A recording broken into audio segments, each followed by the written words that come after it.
శారదా చంద్రమౌళీసం రత్నగర్భగణేశ్వరం శంకరంచ ఋష్యశృంగేశం తుంగాం లోకగురూన్ భజే.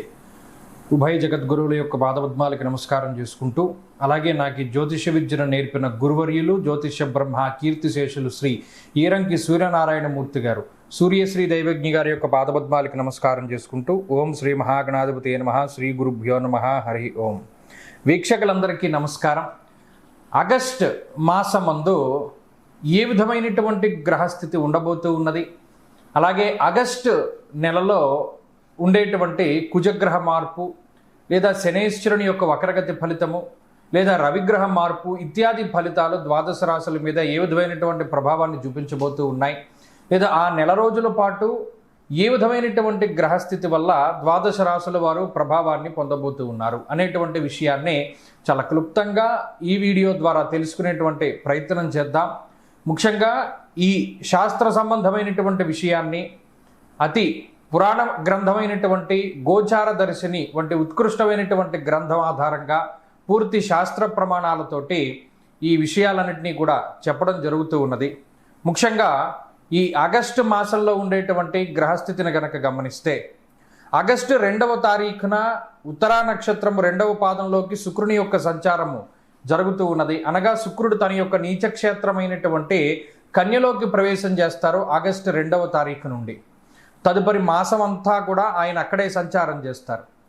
అలాగే 3వ తారీఖున మృగశిర నక్షత్రం 3వ పాదంలోకి కుజుని యొక్క సంచారం జరుగుతుంది. అనగా మిథున రాశిలోకి కుజుని యొక్క సంక్రమణం జరిగి ఆ నెలంతా కూడా కుజుడు అదే రకంగా ఆయన సంక్రమణం చేస్తూ ఉంటారు. అలాగే 18వ తారీఖున సూర్యుని యొక్క మార్పు, ఇప్పటి వరకు కర్కాటక రాశిలోకి ఆయన యొక్క సంచారం సాగింది. 18వ తారీఖున కర్కాటక సంక్రమణాన్ని వదిలిపెట్టి ఆయన సింహరాశిలోకి ఆయన యొక్క సంక్రమణాన్ని ప్రారంభం చేస్తారు. అంటే 18వ తారీఖు నుండి మాసం చివరి వరకు కూడా రవి యొక్క గమనము అనేటువంటిది సింహరాశిలోనే ఉంటుంది. ఆ తదుపరి మాసం చివరిలో 23వ తారీఖున మఖా నక్షత్రం 1వ పాదంలోకి బుధుని యొక్క సంచారం జరుగుతుంది. అంటే ఈ మాసంలో చాలా రోజుల పాటు కర్కాటక రాశి అందే సంక్రమణం చేసినటువంటి బుధ గ్రహము నెలాఖరులో 23వ తారీఖున సింహంలోకి మారతారు. అయితే ఈ మాసంలో గురుడి యొక్క స్థితిగతులన్నీ కూడా కర్కాటక రాశిలోనే ఆయన యొక్క సంక్రమణం సాగుతూ ఉన్నది కాబట్టి ఫలితాలన్నీ కూడా అక్కడి నుండి తీసుకుంటాం. అలాగే శనేశ్వరుని యొక్క స్థితి వక్రగతిలో ఉన్నది. ఆయన మీనరాశి యందు వక్రించి సంచారం చేస్తూ ఉన్నారు. ఆ ఫలితాలను దృష్టిలో పెట్టుకోవాలి. కుంభరాశి యందు రాహు ఉన్నారు. అలాగే సింహమందు కేతుగ్రహం ఉన్నటువంటి పరిస్థితుల్లో ద్వాదశ రాశులపైన ఈ గ్రహస్థితి ఆగస్టు మాసమందు ఏ విధంగా ప్రభావాన్ని చూపించబోతూ ఉన్నది. మరీ ముఖ్యమైనటువంటి విషయం, ఆగస్టు మాసంలో మనకి అనగా భారతదేశానికి ప్రత్యేకించి కనబడేటువంటి గ్రహణములు కానీ లేదా మరి ఏ ఇతరమైనటువంటి దుర్నిమిత్తములు కూడా కనబడడం లేదు. కావున ఎటువంటి గ్రహణ నియమాలు కూడా మనం పాటించవలసినటువంటి అవసరం లేదు. ఈ విషయాలను కూడా మనం దృష్టిలో పెట్టుకోవాలి. ఇక ఫలితాల విషయాన్ని మనం చూద్దాం. కుంభరాశి వారి యొక్క స్థితిగతుల్ని గనక ఆగస్టు మాసంలో చూస్తే, శనేశ్వరుడు 2వ స్థానంలో వక్రించినటువంటి ఫలితము ఇది ఒక మనిషిని విపరీతంగా ప్రభావితం చేస్తుంది. అసలే కోతి, దానికి కొబ్బరి చిప్ప దొరికింది, దాని ఇష్టం వచ్చినట్టు ఉంటుంది అన్నట్టు. అసలే శనేశ్వరుడు ఏలినాటి శనిలో భాగంగా వెళ్ళిపోతూ ఉన్నాడు, ఆయనకి వక్రం చిక్కింది.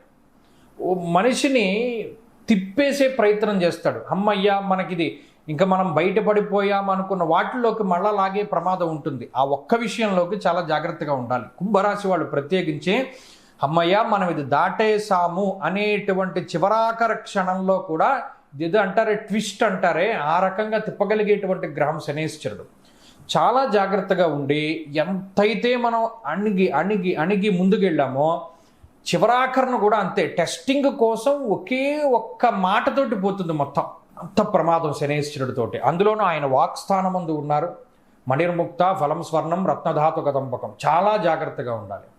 అంతకాలం కష్టపడి డబ్బు సంపాదిస్తాడు, సంపాదించిన డబ్బు పెట్టకూడదు అనుకుంటూనే పెడతాడు, మొత్తం పోతుంది. ఏమి చేయలేం. బుద్ధి పనిచేసింది, కష్టపడి సంపాదించుకున్నాడు, ఒక్క క్షణంలో పోయింది అంతే. అలాంటి సందర్భాలు కోకొల్లలో. కుంభరాశి వారు ఆ ఒక్క విషయంలోనే జాగ్రత్తగా ఉండాలి. చాలా జాగ్రత్తగా ముందుకెళ్ళండి. ఒకటి. రెండవది, షష్ఠ స్థానం ముందు రవి అంత ఈజీగా పడిపోనివ్వరు.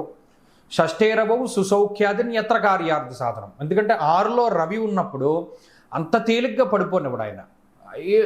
బాగా పైనుండి మనం జారిపోయి పడిపోతూ ఉన్నప్పుడు ఏదైనా ఒకటి దొరికిందనుకోండి, గట్టిగా పట్టుకుని ఎలా ఉండిపోతాం, ఆ రకమైనటువంటి దాన్ని ఇస్తాడు. అంటే ఒక అవకాశం దొరుకుతుంది రవిగ్రహం వల్ల, ఆయన ఒక అవకాశాన్ని కొంతకాలం పాటు నిలబెడతారు, అందుకు ఆయన ఉపయోగపడతారు. తర్వాత ఇక్కడ ప్రధానమైనటువంటి మీకు అనుకూలించేటువంటి ఇంకొక విషయం ఏంటి అంటే అర్ధాష్టమ కుజుడు వెళ్ళిపోవడం. ఇది మీ అదృష్టం ఈ సందర్భంలో. ఎప్పుడైతే ఈ అర్ధాష్టమ కుజుడు వెళ్ళిపోయారో అప్పుడు ఈ రవిచ్చే ఫలితం కనబడుతుంది. అర్ధాష్టమ కుజుడు ఉన్నప్పుడు శని వక్రగతి పట్టిందా, ఏమీ చేయలేం. అర్ధాష్టమ కుజుడు వెళ్ళిపోతున్నారు 2వ తారీఖుతోటి కాబట్టి మీరు బయటపడ్డారు. అది ఒకటి చాలా ప్లస్. ఎందుకంటే ద్వాదశాష్టమ జన్మస్థ శన్యర్కంగారక. శనేశ్వరుడు ఏడిపించేది ఎలా ఉంటుందో అంగారకుడు ఏడిపించేది అలాగే ఉంటుంది. భాగ్య నిర్భయం క్రూర, క్రూరమైనటువంటి భయానికి కారకుడైన. అంటే పట్టుకున్నారు మీరు, బాగానే ఉంది, మనసులోంచి భయం వచ్చేస్తుంది, అబ్బో ఇది పట్టుకున్నది ఊడిపోతుందేమో జారిపోతుందేమో అని నిలకడగా ఉండనివ్వడు, మనమే వదిలేసేలా చేస్తాడు కుజుడు ఒకవేళ 4లో ఉంటే. కాబట్టి ఆయన లేడు కాబట్టి ఇది ఒక మంచి విషయం. కాబట్టి మీరు చాలా తేలిగ్గా దాటగలగాలి. ఈ నెల ఒక్కటి మీరు చాలా జాగ్రత్తగా దాటితే వచ్చే మాసాలు కొద్దిగా కుంభరాశి వారికి ప్రయోజనకరంగా ఉంటాయి. ఎందుకంటే గురుబలం తక్కువగా ఉంది కాబట్టి కొంచెం జాగ్రత్తగా ముందుకు వెళుతూ ఉండాలి. ఎవరిని నమ్మకూడదు, ఎవరిని నమ్మి డబ్బులు ఇవ్వకూడదు, ఎక్కడ అనవసరంగా పెట్టుబడులు పెట్టకూడదు, ఏది కూడా అదృష్టాన్ని నమ్మి ముందుకు వెళ్ళకూడదు. యథావత ఎక్కడికైనా ఏదైనా చేయవలసి వచ్చినప్పుడు పెద్దల యొక్క అనుగ్రహాన్ని తీసుకుని ముందుకు వెళుతూ ఉండాలి. లేదు భగవంతుడి పాదాలు పట్టుకోవాలి. ప్రతిరోజు శివాష్టోత్తర శతనామావళి స్తోత్రాన్ని పారాయణ చేస్తూ ఉండాలి. శివానుగ్రహం కోసం కానీ లేదా మీరు ఏ దేవతారాధన చేస్తున్నారో ఆయన అనుగ్రహం కోసం కానీ ఎక్కువగా ప్రయత్నం చేస్తూ ఉంటే మంచి ఫలితాలు సంప్రాప్తం.